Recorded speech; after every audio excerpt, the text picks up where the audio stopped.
Alors si je dis que la voiture en général, ça intéresse plus les hommes que les femmes, on va dire que je ne suis pas assez déconstruit. Mais ce soir, en tout cas, c'est un débat entre femmes qu'on va avoir sur la voiture électrique. Bonsoir Fanny Guinochet. Vous êtes journaliste économique à La Tribune et à France Info. Bonsoir Léa Falco. Vous êtes cofondatrice de Construire l'écologie. Pour commencer, on va faire le point un petit peu avec Clément Perrault sur les enjeux du passage au tout électrique pour les constructeurs automobiles européens alors qu'on est en plein salon de l'automobile. La question qui fâche aujourd'hui nous arrive tout droit et sans embouteillage de la porte de Versailles. S'y déroule l'inévitable salon de l'auto où les vedettes sont électriques. Rien de nouveau, l'industrie automobile a pris ce virage depuis plusieurs années maintenant, au point qu'il est devenu irréversible. En visite au salon, le président de la République a d'ailleurs encouragé les constructeurs à persister dans cette voie. On transforme, on crée des emplois, et donc il faut tenir même si la période est difficile. Difficile pour une raison majeure, les consommateurs ne suivent pas. Sur les 7 premiers mois de 2024, l'électrique n'a représenté que 13,8% des immatriculations de voitures neuves en Europe, contre 15,7% l'année dernière. Quand la consommation va à contre-courant de la production, la machine s'enraye et les constructeurs tous. L'industrie européenne a quand même investi quelque chose comme engagé 250 milliards d'investissements. Et donc, il faut qu'on fasse tourner le business, parce que sinon, ça va être un problème. L'Europe a fixé la fin des ventes de voitures thermiques à 2035 et va sanctionner dès 2025 les constructeurs qui ne font pas assez d'électrique. Entre les contraintes de Bruxelles et la concurrence chinoise qui écrase les prix, l'industrie automobile européenne peine à trouver le bon créneau. Pour Carlos Tavares, président de Stellantis, la clé, c'est la baisse des coûts de production. Si l'on veut garder une industrie européenne, il faut réduire les coûts des véhicules zéro émission de 30%. Il faut travailler plus efficacement avec des voitures plus intelligentes, moins chères à développer et à produire. Ces évolutions prennent du temps et l'industrie automobile n'en a pas. Alors la question qui fâche ce soir est la suivante. La voiture électrique conduit-elle les constructeurs droit dans le mur?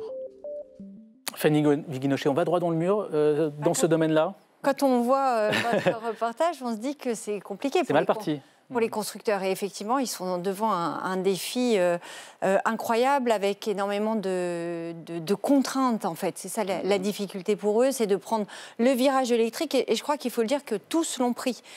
Aujourd'hui, il n'y a plus au sein de la filière électrique de constructeurs qui disent qu'il ne faut pas prendre ce virage-là. Tous ont investi massivement, on l'entendait. 250 milliards d'euros d'investissement, c'est énorme. Donc on ne peut pas revenir en arrière, mais est-ce qu'il faut actionner le frein à main? Alors, la difficulté de revenir en arrière aujourd'hui, c'est qu'on perdrait, on est tellement avancé dans le tunnel, si vous voulez, que ça serait une folie de faire marche arrière.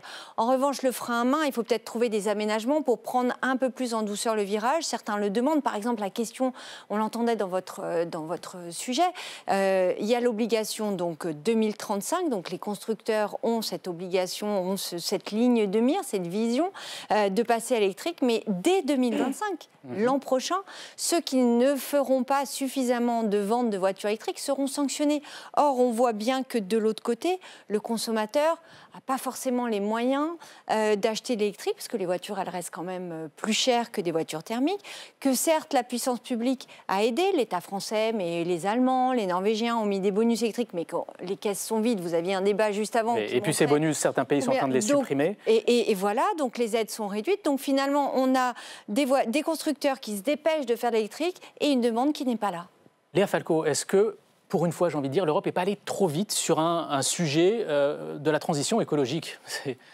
En fait, je suis tout à fait d'accord avec cette analyse, il y a un élément aussi qui n'a pas été mentionné, qui est l'intérêt stratégique des constructeurs. En fait, on a un système dans lequel, puisqu'on ne fait pas de planification à la chinoise, et c'est tant mieux sur tout un tas d'aspects, puisqu'on ne fait pas de planification, nos constructeurs, ils naviguent un peu à vue et à l'instabilité des politiques publiques. Et en France, en Europe, on a quand même eu un système en 15 ans qui est passé du Grenelle de l'environnement, on favorise plutôt les diesels, à on passe au tout électrique. Et en fait, là, si on change à nouveau de cap, ça veut dire que nos constructeurs européens, non seulement ils perdent un potentiel avantage concurrentiel qu'ils pourraient essayer de regagner dans les prochaines années, mais en plus, ils ont plus de cap clair. Et ça, Donc, je pense que c'est vraiment quelque chose stratégiquement. La question n'est plus de changer de cap, mais peut-être d'assouplir un peu le calendrier. Vous entendez parler de ces nouvelles normes qui entrent en vigueur l'année prochaine et de ces pénalités qui vont arriver pour les constructeurs européens. Oui, qui sont par ailleurs palliées à l'interdiction en 2035. C'est les normes CAFE qui sont autre chose. Là, ce sont des normes de pollution, d'émissions de CO2 par kilomètre et par voiture, avec une moyenne par constructeur. Et pour baisser ces émissions, il faut vendre beaucoup de voitures électriques. Or, on voit que les immatriculations d'électriques baissent.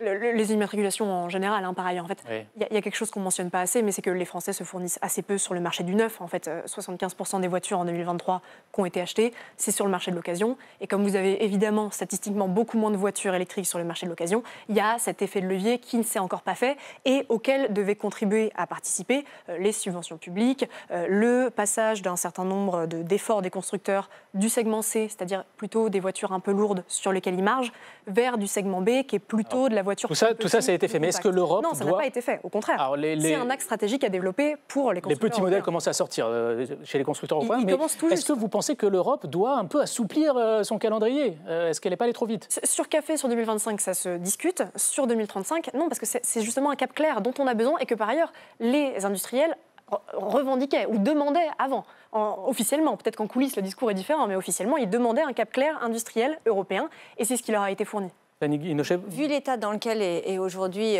la filière auto, on voit par exemple qu'il y a des usines Stellantis qui sont mises à l'arrêt parce que derrière la production, on ne vend pas, donc on produit moins. Oui, en Italie, la Fiat 500 électrique, on n'en produit plus parce que ça ne se vend pas. Voilà, donc on est arrivé à un chômage, un chômage partiel. On peut se dire qu'il va y avoir d'autres cas comme ça et qu'à un moment, la population, c'est ça qui est terrible dans cette histoire, c'est que ça va être l'écologie contre les emplois.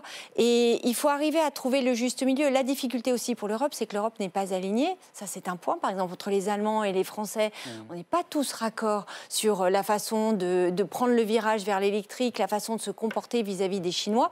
Et le deuxième point, et on le voit, il suffit d'aller au mondial là, de l'automobile, au salon, c'est la déferlante, le tsunami chinois. C'est-à-dire qu'on est tout petit face à une déferlante de voitures chinoises. Qui sont beaucoup moins chères. Est-ce qu'elles restent quand même moins chères que les voitures européennes avec ce malus, avec ces taxes aux frontières mises en place par l'Union européenne? Elles restent moins chères et surtout, on voit bien qu'en termes d'innovation, les Chinois, parce qu'ils ont été dopés à la subvention, il ne faut pas se leurrer, ils ont pris de l'avance.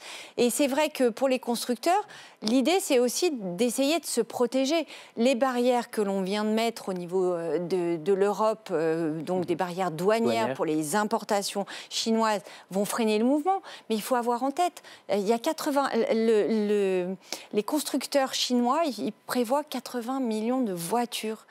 Or, leur marché n'en absorbe que 20 millions. Il y en aura 10 millions qui viendront vers nous.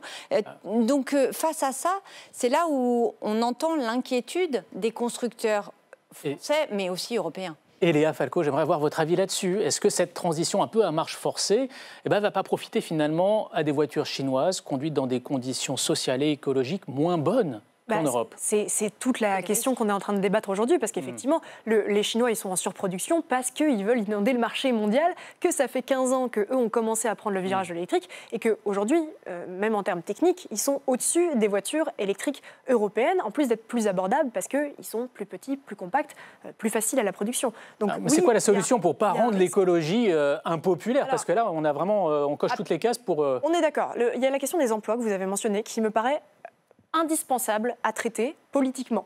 Aujourd'hui, on n'a pas de planification des emplois qui vont disparaître dans le monde automobile.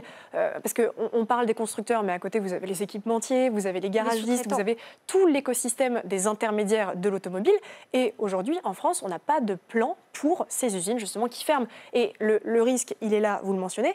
Je pense que ce n'est pas une fatalité, que nos constructeurs européens peuvent reprendre le dessus sur cette situation. Ça ne veut pas dire que c'est gagné, mais qu'il faut tout un ensemble d'investissements dans la filière, de repositionnement stratégique, et puis de localisation et de relocalisation aussi. Et là, on sent cette tension entre le social et l'écologie. Le mot de la fin. L'emploi, ça sera de toute façon le juge de paix. Comme pour les ventes des voitures, ce sera le prix. L'emploi, c'est ce qui fera qu'à un moment...